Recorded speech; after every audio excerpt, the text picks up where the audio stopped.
This is the training tape for the games after week 3 of the football season. We're doing a really good job. The overall effort on the field is getting better, and we're getting into the point where conference games are started. And they already started with some conferences, and some teams that normally don't win are winning. We have some 4-0 teams that are some surprises. And we also have some teams that normally are championship caliber teams that are struggling a little bit. So keep this in mind when we're officiating the games, because there are certain classifications where there's a limited amount of schools that make the playoffs. So every game counts, every conference game counts, every score counts when it comes to the Gardner point system at the end of the year. So make sure we continue to officiate these games with the level of effort that we've been given, and excuse me, and continue to do a good job like we've been doing. So there are 17 plays this week. The first play we're going to talk about is with our new rule with intentional grounding. And we know the intentional grounding rule, we have the referee on this side. So referees, you should have this little line of demarcation. We're snapping from, it looks like the right upright. So if we're thinking about our free blocking zone area, we're going about just to the hash mark and to the middle of the field for this play. But let's take a look at this play and think about how you would, as a referee and maybe as the crew, how you would officiate this play.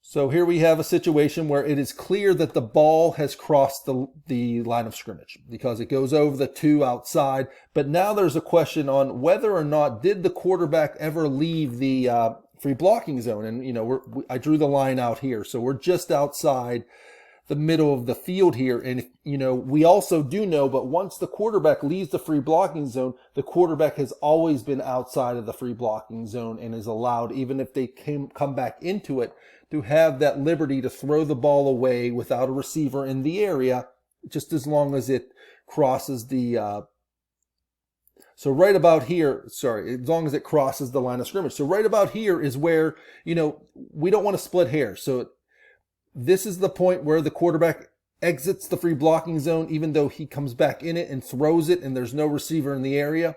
We correctly do not rule intentional grounding in this situation, and it's a good play for you to go over as a crew, because you may have to piece this together to see and have a little discussion about it. Did the quarterback ever leave the free blocking zone? And as we talked about it, if they're close to leaving it, we're going to give them the liberty of being outside the free blocking zone, and because they're just throwing the ball away here.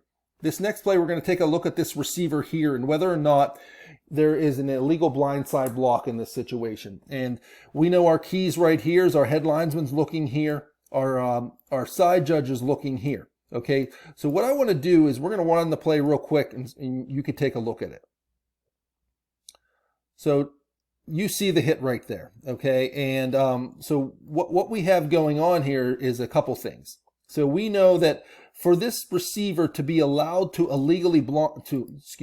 for that receiver to be able to legally blindside block this player right here, they have to come with their hands. Okay. There was no flag thrown on the play, and I can't tell you right or wrong whether this is the case. I mean, it looks like the hands are extended and pushes the receiver down, but what we don't want to allow here is the receiver to get in with the shoulder and then extend the hands. That would be a foul. But this situation, I'm going to err on the side of the judgment of the head linesman here and say, yes, the hands were extended and pushed the receiver down here. So the other thing I wanted to bring up in this situation is, could the deep wing have an input on this? Look how much space is between these players right here. And as in a deep wing, if you ever see somebody coming across the middle here, that might be a good idea for us to get involved in that situation. Maybe we can have a say on what happens on this block here, whether or not it was a legal blindside block here. But saying that, what I wanted you to take a look at right here is the action that comes on here. So we would have to immediately get back to this action and determine, is that block, and I'll show it to you, a block in the back? And it looks to me that it is a block in the back, because the receiver is in chase mode, chasing back after the defender, And any contact in the back, such as that, is enough for a block in the back. So in that case, the side judge, we should have had a foul for a illegal block in the back in that situation. This next play is a really well officiated play by this referee right here. And we're going to take a look at, I believe it's the right guard here. I'm going to run it. Yes, so I'll go back. We're going to take a look at what happens with this player and the defense in this situation right here.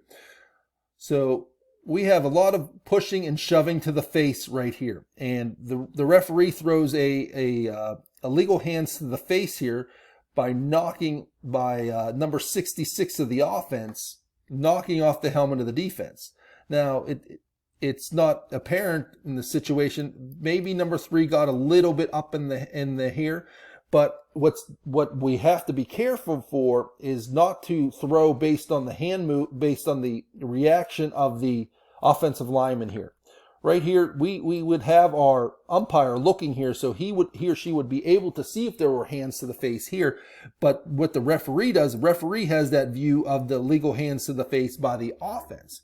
So he gets that foul, seeing number 66 knocks the helmet off of the defense. But then watch what number 66 does right after it. He kicks the helmet of the player, and the referee continues to officiate, and he gets that unsportsmanlike conduct foul by that offensive player. So when we talk about this, we have 2 fouls on this play, a live ball foul, and it appears that they're going to call this a dead ball foul.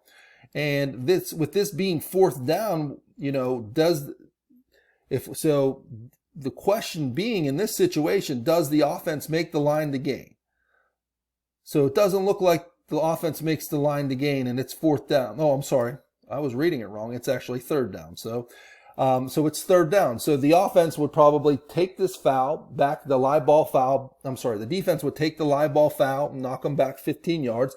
And then they would also get the dead ball foul, unsportsmanlike conduct, would knock them back another 15 yards. So this would be a 30-yard penalty in this situation. And we would replay 3rd down because of the live ball foul. But I wanted to point out this is a great job by this referee, just not to stop officiating after he sees this illegal hands to the face by the offense, but then he sees him also kick the helmet and just stays with those players. And that's just really, really phenomenal officiating right here. All right, this next play we're going to take a look at, and we're going to talk about defensive pass interference, okay? And I talked a little bit about it in weeks previous. We have a foul here by the line judge at the bottom of the screen, and it's on the number 2 receiver here. And we talked about bang, bang. Okay, bang, bang is whenever the contact is simultaneous with the ball arriving. So I'm going to stop this play, and the contact occurs right about here. He's playing through the back of the receiver, and you could see the ball here. It is definitely not bang, bang in this situation. I'll play it at full speed, though. You can see contact then ball. It's a really good foul to get by the line judge here, and that's a foul for playing through the back with early contact. And we are good job by this. And what also we take a look at, we kill the clock after the play. We let everyone know that we do have a foul. Then give your preliminary signal to your referee with your 2 hands pointing forward. Point to the defense, give your referee the number, and march on. So this is a really good officiated play by the line judge here. This next play, we're going to talk about a little bit of offensive pass interference here. So we're going to take a look at the action by these 2 receivers right up here at the top of the screen, okay? And let's take a look at the route that they run, or maybe the routes that they don't run. So what you can see is by that outside, the inside receiver at the top is setting up this player right here.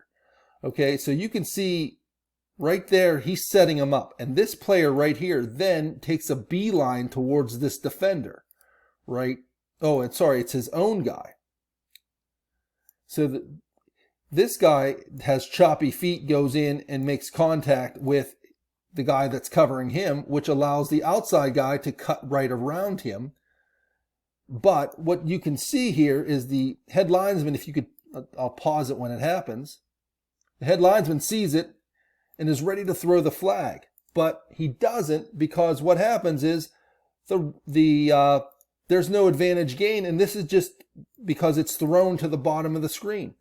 And what I'll say is this is just wonderful game awareness in this situation by seeing the offensive pass interference by number 2 receiver right there, taking a second.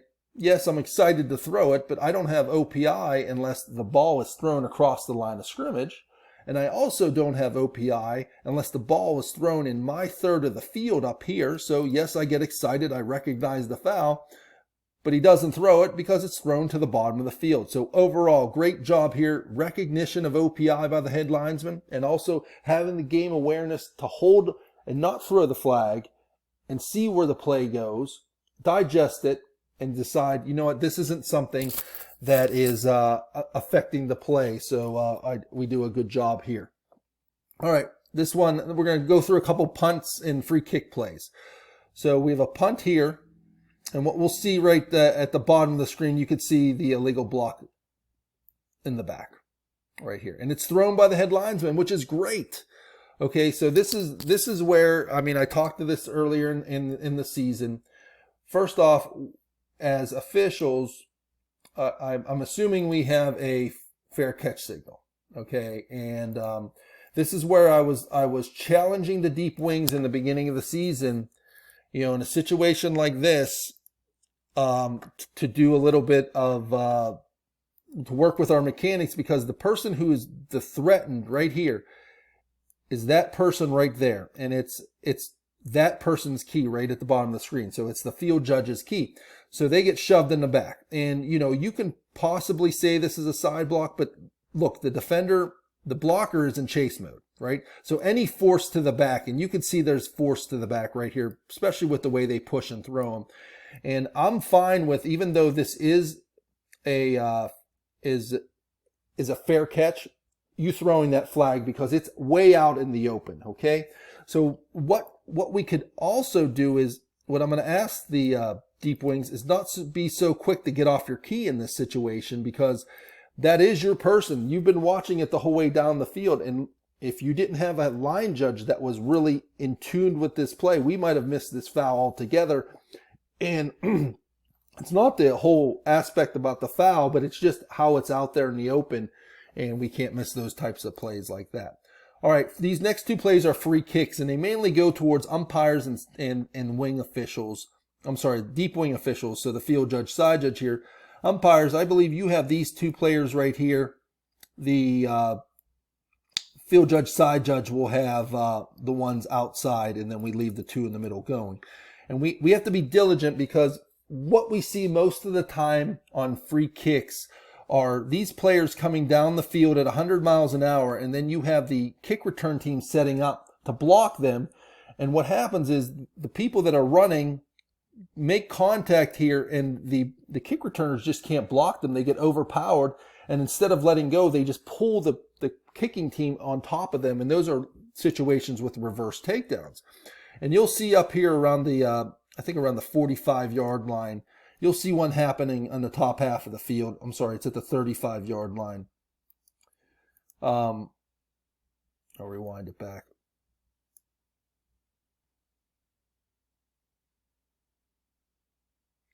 All right, so let's rewind back, and I'll show you exactly where it is in this situation. So the action is going to be, so you see this player setting up right here. And so see what happens. I'll show you what happens. He makes contact and then gets overpowered. I'm sorry, it's not that player. It's this player right here. So he's stationary, ready to receive the block. He gets hit, falls to the ground, and overpowered, and just pulls the kicking team member right on top of him. So I'll play it again full speed. And that key right in there is the umpire's key.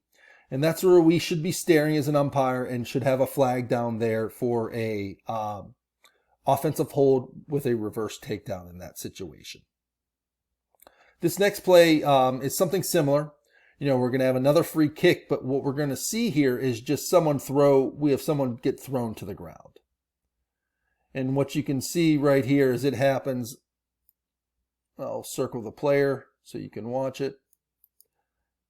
It's this player right here, and we can see that it happens around the the 35-yard line. He's lined up, and it's probably our side judge's key in this situation, but you can see there's contact, and then he just wrestles the person to the ground. And, doesn't allow the defensive player to get upfield to try to make a tackle. So that's another situation where we would have a job for a flag down for a good quality holding call in that situation. All right, this next play is a little bit more difficult with holding. So we have the referee who's lined up on this side of the field, and we know by our mechanics that the referee is going to shade the head linesman's side because the head linesman goes downfield a little bit. But they also have to recognize that once the play develops and if the play goes to their side, they have to immediately transition to front side blocking while the front side blocking here while the umpire will work on backside blocking. But what I want you to do is take a look at this fullback right here. The fullback goes up the middle, and it's good judgment here by the wing official. The guy didn't get in the neutral zone, but he goes in here and then just bear hugs the guy to the ground, and it's right at the point of attack. And what makes this play difficult is the transition that has to occur. Because if you stop it right here, we can't pin this on the line of scrimmage official because he's watching this block here. Because if the running back comes here and bounces out, that's the key block right here. But if the running back goes inside, we know that the blocker has good position right there, and the likelihood of a hold is small. But right now, as the hole's opening up, I would hope that the referee's eyes would go from there to come up to the middle of the field here. And he may have caught the end of it. I don't know, but like this situation, you can see him get held and pulled to the ground. The reason this is on here is for two reasons: to be able to transition, but that is also enough for a offensive hold. It's a big grab and restrict and a pull down. So in this next situation, the foul at the bottom of the screen that was thrown is one that I think we could have passed on. And we're going to look at it's on, I think it's number 8. You can see number 8 pushing and it gets thrown out of bounds. So let's walk through our situation with holding right here with number 8. He goes down the field, and we get to the point where, and the field judge does a nice job.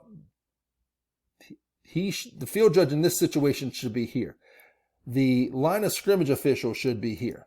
Okay, so what happens here is in both cases, number 8, let's start with number 8. So number 8 is an outside grab and is driving. Yes, he has a handful of shirt, but number 6 was easily able to spin out, and there was not really that much restriction, if any at all, that would rise to a level of hold. Now let's take a look at number 6 right here. Number 6, outside grab, but let's go right at the right time, and he's able to make a tackle. So in either of those cases, we do not have enough restriction for a hold, and we shouldn't have them in that situation. All right, let's move on to a late hit out of bounds. And late hits out of bounds, they're 15-yard penalties. They should have significant consequences. They have significant consequences, and there should be significant of nature of the penalty. So in this situation, we call a late hit out of bounds in here. And, I think the field judge comes up and tries to talk the line of scrimmage official out of this, which is the right thing to do. But I think we keep the flag down. But we call a late hit out of bounds on number 8 coming in with a little bit of a hit right there. I would totally support and understand the late hit if it knocked the running back to the ground, but this contact really doesn't rise to the level of something that is a 15-yard penalty in a situation like this. So this is a situation where we maybe take the advice of the field judge in the situation and pick up the flag and move on from there. All right, next couple plays are goal line pylon plays. So we're snapping from the 3. From the 4. So we should be moving down at the bottom of the screen. We should be moving immediately to the goal line because we're reading run to our side. But we don't do that. And fortunately, we have a situation where the guy gets tackled at about the 1-yard line. We would be able to officiate this play much better if we were over here. We move to the goal line quickly, get our depth. We would be able to see everything that happened without having to move. So let's work on our goal line mechanics in this situation to be able to get in the right spot at the right time. All right, this next play, you can see, we'll take a look at this official at the top of the screen. He's running back into position, and the ball gets snapped before he gets into position. So we got to get into position a little bit better, okay? A little bit quicker, because we're in the second quarter with 30 seconds to go in a tight game. Now what we have is a run to the top of the screen. So we got to get to the goal line, We do get to the goal line. He looks back. goes up for a touchdown. It's good work here, but let's try to get into a position earlier so that we can be able to officiate the play. All right, this next play, another pylon play here. We can see our official is in good position at the top of the screen. Maybe we would like even more width to this. Get out by the yellow, especially when we're on the goal line. And what I like here, we're snapping at the 21. We're not standing at the 1. We're on the pylon. So we have good initial position in this situation. Then we have a pass to the top. Now the official has to back up, right? So let's see what the official does. Did the official ever move up in this situation? As the play's coming, he takes a step forward. And now the play's coming, he takes a step back. So just be patient and stay where your initial position is, because if you did, then you would never had to move. But what I want to give kudos to this line of scrimmage, this deep wing, is watch what he does after goes to the goal line. He takes a look back, points to his headlines, and makes sure that they didn't step out of bounds before going up for touchdown. And then he turns to look at all this action that's going on in here. So, let's just put the icing on the cake. Just stay deep like you were with your initial position, and this would have been a 1,000% officiated play perfectly. All right, next play. Sometimes our eyes deceive us. Well, let's take a look at this player and this player, and I'm going to play it. Sure looks like we have two men moving in motion at the same time, doesn't it? Now, let's stare at the ball. The ball moves right when this player moves. Let's slow it down again. They move right at the same time. So our eyes deceive us if we're not focusing on the ball. And that's what we should be doing in this situation. And that's exactly what our line judge did in this situation, because they did not call an illegal shift. They were staring at the ball and were able to digest the fact that the running back did not leave early. We did not have two players in motion at the same time. So this is a great job officiating by this line of scrimmage official. All right, last two plays. I bet you all thought that you would make it through a whole training tape without me talking about false start and encroachment, but these last two plays have to do with it. All right, so here we have a situation where the receiver at the top of the screen, if you take a look at it, this receiver right here, we have a flinch. Flinch is right there, so we have a flag, kill the clock, and running in. So this is great mechanics here by this official. I'd like to see the umpire run in a little bit too, because the play has been snapped. So let's contrast that with this play right here. We have a defender jump into the neutral zone, and we throw the flag. But do we ever kill the clock? We don't kill the clock. Okay, throw the flag, kill the clock, run in with your preliminary. The umpire in here does a really good job running into the play. Line of scrimmage official at the top of the screen. I can't tell if he or she is killing the clock, but I know they threw the flag. Looks like he's killing the clock. So let's work on these basic mechanics. Throw the flag, kill the clock, running with your preliminary, blow your whistle. These are the things that help you make you look sharp. These are the things that keep us solid with the clock, our basic mechanics. So let's keep it up here. I appreciate all the comments coming through the channel. I'll continue to answer any questions you have regarding any plays. And, let's have another solid week. And if you have any questions, please reach out to contact me. Good luck.